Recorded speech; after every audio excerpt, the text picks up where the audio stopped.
na ako'y tip ipaabot sa inyo mga amigog higala, labi na kadtong mga taong magtutuo, no, pulong magtutuo. Atong klaruhon ang atong pagtuo sa ngalan ni Ginoong si Kristo unsa gyud katinuod. Kay si Kristo mismo nagsulti gyud. Giangkon gyud na ni Kristo but pasabot iya yung nahibaluan ug nailhan ang mga tawo nga adunay pagtuo pero wala mubuhat sa kabubot-on ni Kristo. Sumala sa bersikulo nga atong pagbasihan Mateo 7:21. Nga dili ang tanan managtawag kanako Ginoo, Ginoo nga makasulod sa gingharian sa akong amahan, kundili kadto lamang nagtuman sa kabubot-on sa akong amahan nga tuas langit. Ang pangutana, unsa man ang kabubot-o sa amahan nga tuas langit? Nga moangkon naman kita nga kini ra gyud ang akong pagtuo maoy tinuod. Or ang atong organisasyon, ang pangalan sa organisasyon maunay atong ginasimba. Nga sa pagkatinuod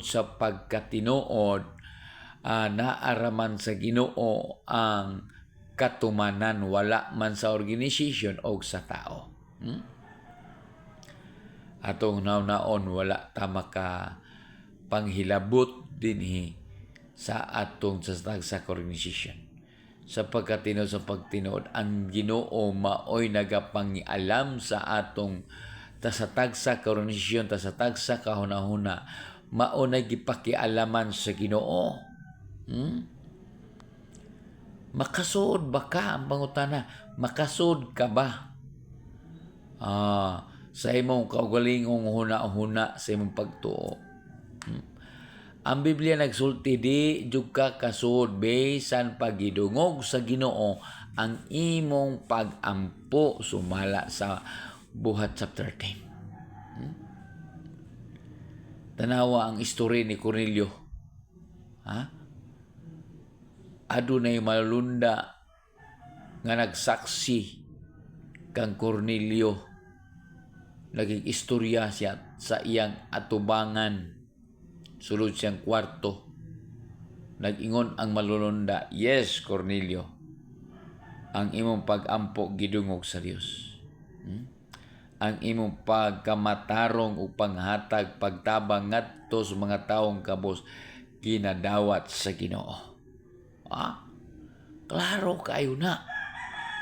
Pero unsa gingon sa malulunda, kining tanan nimong gibuhat, Cornelio, trapor ni atubangas Ginoo. Og sa laing bahin handumanan ra ni atubangas Ginoo kining imong gibuhat. Atong nasabtan diha nga istorya kung basahon na to, wala gyud moingon ang malulunda nga si Cornelio luwas na o makasud sa gingharian sa Dios.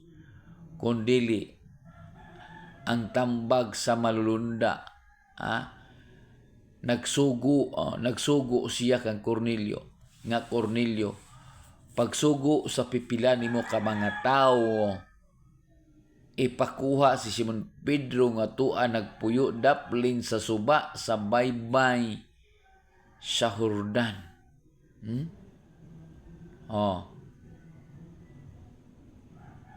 Paminawa ang itudlo ni Pedro og unsa ang dapat nimong pagabuhaton. Kana may kabuton sa Dios, dili ang ang doktrina sa religion. Kana may doktrina sa Ginoo, maminaw sa sugo.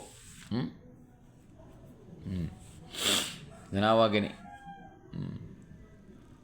Unsay gibuhat ti Pedro ngadto ka Kapitan Cornelio ngadto sa tibok pamilya, tibok banay niya og sa iyang member sa iyang pagtuo. Ang kabubot-on sa Ginoo nga modawat dayta sa iyang ngalan, magpabautismo sa iyang ngalan og maghinulsol, mobiya sa mga kalagdaan Ingon man sa mga doktrina nga iya lamang sa tao, pagabiyaan og talikuran kana. Mo nay klaro. Magsige pa taglantugi, magsige pa tag debate, di ta mga langit na mga impierno rata. God bless.